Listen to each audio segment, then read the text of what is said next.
I'm fascinated by music from all over the world, and Albania was always mysterious to me because it was isolated for so many years, and I heard little snatches of it here and there. And then in 1988, I was running a record label, and a man walked in and handed me a video. He said he'd been to Albania, this was before the end of communism there, to a festival in Gjirokaster. And he gave me a video which he'd managed to purloin from the Albanian TV people that he drank with after the evening's festivities were over. And I put it in my video player, and there were these ramparts of an Ali Pasha fort and these black and red flags fluttering in the wind and snow-capped mountains and guys in conical hats singing polyphonic music, and it was absolutely entrancing. And I said, I'm going to go to that festival one day.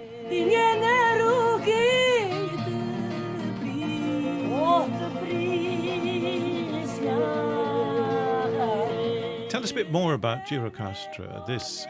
It's in the south of Albania, isn't it? Quite close to the Greek border.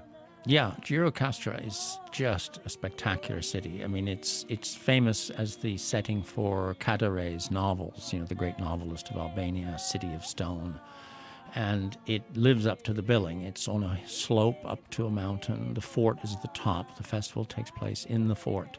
And so all these images I had from that video I saw back in 1988 came true times 10. I mean, it's just beautiful cobbled streets and narrow cafes lining the narrow streets, and every night thousands of people trek up this steep slope to this fort, Ali Pasha's fort at the top.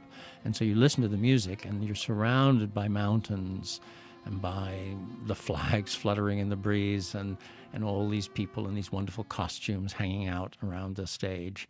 And it was absolutely one of the wonderful experiences of my life. What's the origin of Albanian music? Obviously, the Ottomans controlled it for so long, the Turks. I guess it sounds a bit like music from Turkey, or does it? Not that much. It's a little influenced. But the thing is, Albanian is, along with the Basques and the Georgians, is the oldest uninfluenced language in Europe. It's an ancient country and an ancient culture, and very isolated by its location, by its politics. And it has influenced Greek music, it has influenced Turkish music, it has influenced Bulgarian music. On the surface, it sounds a little similar to Slavic or Greek music or Turkish music from that area. But the scales and the tones and the mournful texture is quite unique. And there's a lot of variety. There's North and South Albanian. What's really captured me is the Southern Albanian stuff.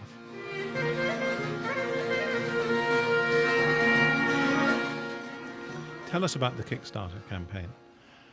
Well, I finally got to the Gjirokaster Festival a year ago, and I was astonished. I sort of joked with my friend Bryn Ormrod, who runs the non-classical programming at the Barbican. I said, you should come.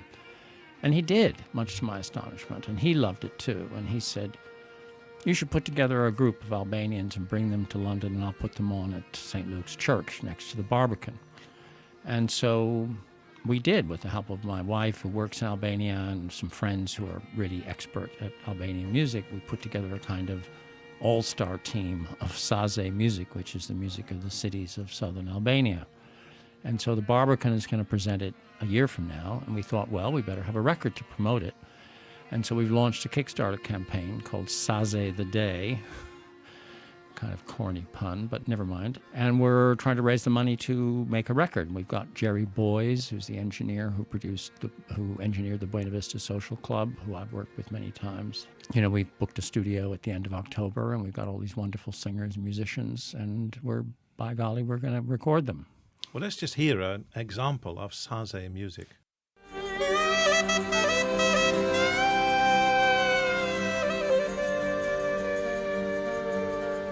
It's a Saze song, a famous one, about a boy who admires this girl, watches her come in and out of her house, totally in love with her. She won't really pay much attention. Occasionally she waves a handkerchief.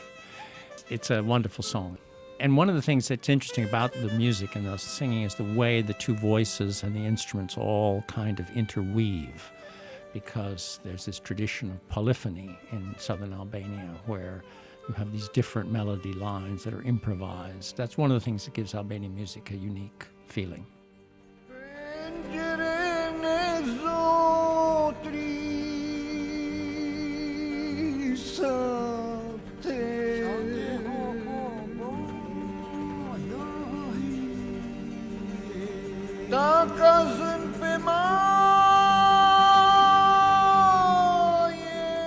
What's the audience, do you hope, for this music? I think that the world music scene, a certain corner of it that's interested in the authentic music, is constantly looking for new, unknown types of music. And I think it's time for Albania, because it's wonderful stuff.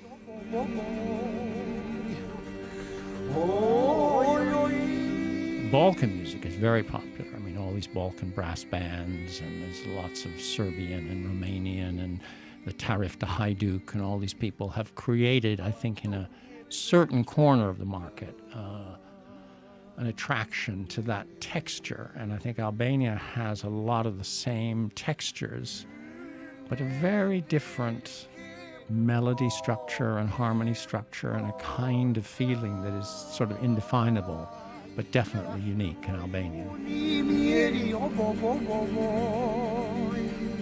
And how good is the music scene in Albania itself? You know, they've had, of course, plenty of struggles building their economy up, becoming part of the world after all that isolation.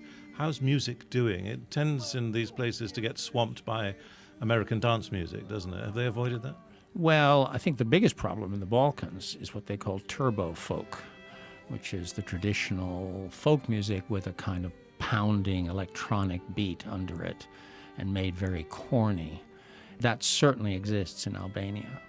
And you feel, even though, you know, if these musicians that we're going to record presented themselves at a concert in Tirana, I'm not sure how many people would come. I mean, to them, I think to a lot of cultures, their own traditions have become quite mundane.